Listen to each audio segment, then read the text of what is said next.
pas eu vraiment de crainte quant à l'utilisation du podcast. Peut-être une petite, comme la plupart des enseignants, c'est de se dire est-ce que les étudiants reviendront au cours la semaine suivante, sachant que le cours est enregistré et posté sur la plateforme Learn.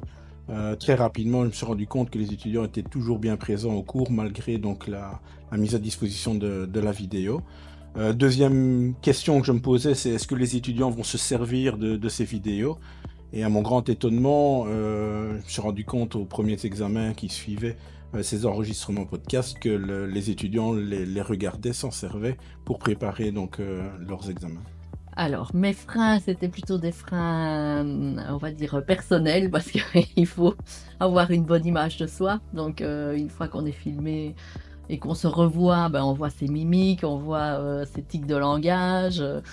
Et puis, j'avais la crainte de commettre une erreur et que, ben, du coup, elle soit enregistrée définitivement, commettre un lapsus. Et que ce soit ça que les étudiants revoient, surtout si on s'en aperçoit pas sur le moment. J'avais aussi des appréhensions techniques, surtout avec ce matériel mobile. Et j'ai eu quelques expériences malheureuses où j'avais poussé sur le mute du micro, donc j'avais pas le son.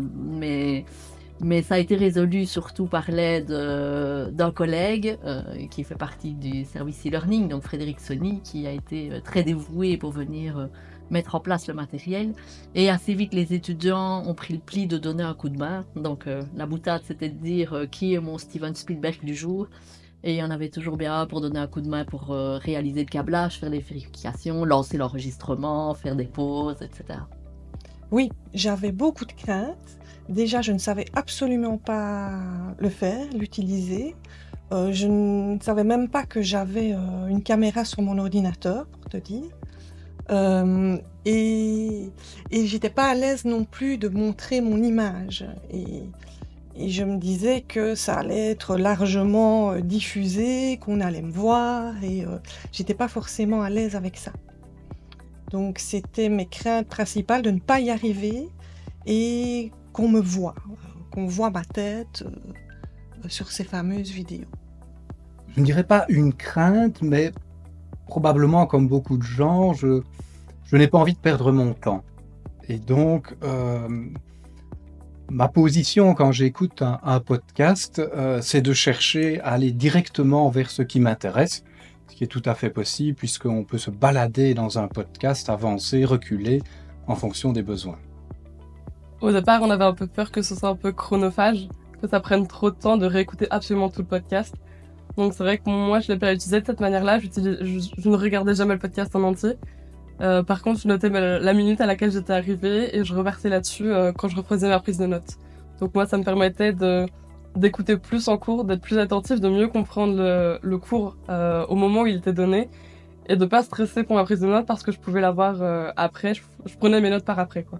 Donc ça me permettait de retravailler mon cours et de mieux le comprendre au moment où il était donné.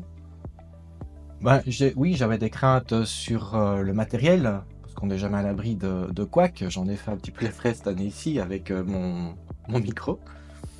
Le temps consacré, j'ai envie de dire, à la préparation de la capture, la scénarisation, ça effectivement ça peut prendre du temps. La capture en soi, je pense que ça doit être le plus simple possible, du genre clic-bouton, et donc ce n'est pas trop chronophage. Par contre, si on doit prendre du temps a posteriori à faire du montage ou de l'enregistrement de vidéo, effectivement ça peut prendre du temps. Mais si ça en vaut la peine, autant en profiter. Par contre, on avait une crainte au début de l'expérience podcasting en 2017-2018, comme quoi les étudiants ne viendraient pas dans les amphis parce qu'il y avait un enregistrement vidéo à disposition. Mais ça, personnellement, je n'y crois pas. S'ils ont envie de venir, ils viennent. S'ils ne viennent pas, c'est qu'ils ont des conflits horaires.